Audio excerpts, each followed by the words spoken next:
Mesdames et messieurs, bonjour et merci d'être présents à ce rendez-vous de Mangembo FM, Mangembo News. Là, on va commencer par la région Île-de-France avec la présidente de la région Île-de-France, Valérie Pécresse, qui a présenté dans le cadre de la Journée internationale des droits de la femme le plan régional de la lutte contre les violences faites aux femmes, grande cause 2017. Mardi 7 mars, Radio Mangembo s'est rendu à la conférence de presse de Valérie Pécresse, présidente de la région Île-de-France, afin d'évoquer la stratégie régionale pour l'égalité homme-femme. À la veille de la Journée internationale des droits de la femme, l'élu des Républicains a souhaité mettre en avant les actions à venir afin de favoriser l'émancipation des femmes dans différents domaines comme l'entreprise, le sport, la santé ou encore la politique. La devise « Égalité, liberté, protection ». On l'écoute au micro de Nassondine Abdillah. Au Conseil économique et social régional qui l'avait réclamé depuis des années sans succès. Voilà. Donc Marie-Pierre Badré, la déléguée spéciale pour l'égalité femmes-hommes. Alors, nous avons souhaité définir une stratégie pour l'égalité femmes-hommes, une stratégie régionale. Alors, cette stratégie, elle se résume en 3 mots.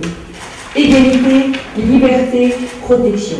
Plus d'égalité en Île-de-France, plus de liberté pour les femmes en Île-de-France et plus de protection pour les femmes en Île-de-France. Entourée de ses conseillers, Valérie Pécresse s'est montrée particulièrement attachée à cette question de l'égalité homme-femme, tout en n'oubliant pas de fustiger l'opposition à la tête de la région précédemment. Une cellule anti-harcèlement à la région, à destination des conseillers régionaux, auprès de notre déontologue, mais aussi à destination des agents. Atteinte aux biens et aux personnes pour des raisons liées à des critères prohibés. Et nous avons mis en place un outil qui est tout à fait nouveau pour la région, qui ne faisait pas partie des outils utilisés précédemment, c'est le testing. Donc nous finançons et les associations qui vont utiliser le testing pour identifier les discriminations subies et ensuite le soutien judiciaire, à la fois juridique aux victimes et judiciaire dans les procédures qui s'ouvriront, parce qu'il est important que nous soyons aux côtés de celles qui subissent les discriminations. Une conférence de presse qui a permis d'établir la ligne directrice de la région pour 2017 en ce qui concerne l'égalité homme-femme. On va rester dans la région Île-de-France. Une convention liant la région Île-de-France et les radios locales a été signée toujours dans les locaux de la région Île-de-France pour accompagner le développement du sport amateur dans notre région. Les Jeux paralympiques, alors nous avons dans cette salle plusieurs athlètes qui se battent au quotidien pour que justement on n'oublie jamais le P des JO, le P de Paralympique, et qu'on travaille vraiment sur toutes les composantes de cette très belle manifestation, et je crois que c'est absolument indispensable. Crucial que nous puissions diffuser l'information à travers les relais indispensables que sont les radios associatives à l'ensemble des Franciliens sur les manifestations de tous les sports qui se déroulent dans la région. Et je voudrais saluer l'action du CROSIF, avec lequel nous travaillons la main dans la main pour faire prospérer le mouvement sportif régional et qui est une véritable richesse pour l'Île-de-France. Je voulais remercier d'abord et souhaiter la bienvenue aux radios qui vont accompagner les mouvements sportifs dans le travail de communication, dans le travail d'information, dans le travail nécessaire de promotion du sport en Île-de-France. Vous savez, vous connaissez le constat, les disciplines sportives, certaines d'entre elles sont très médiatisées, et puis d'autres n'ont absolument pas de médiatisation. Et s'agissant du sport amateur, même les disciplines très médiatisées souffrent d'un déficit d'information.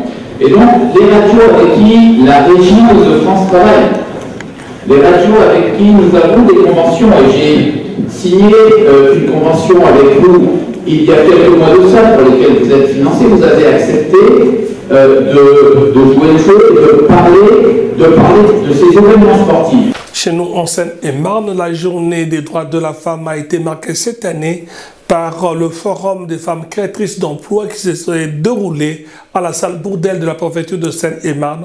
Jean-Luc Marx a salué à cette occasion ces femmes de tête.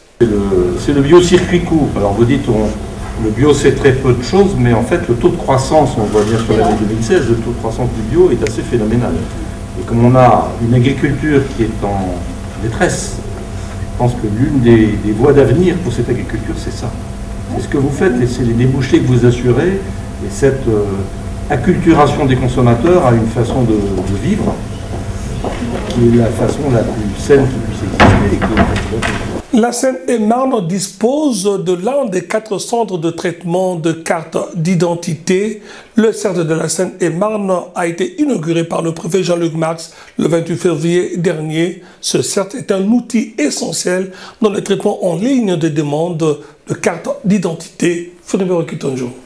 L'inauguration du CERT s'inscrit dans le plan préfecture nouvelle génération et poursuit un double objectif, à savoir rendre aux Français un service de qualité et renforcer les 4 missions de préfecture et des sous-préfectures qui sont la gestion des crises, la lutte contre la fraude documentaire, l'expertise juridique, le contrôle de l'égalité et enfin la coordination territoriale des politiques.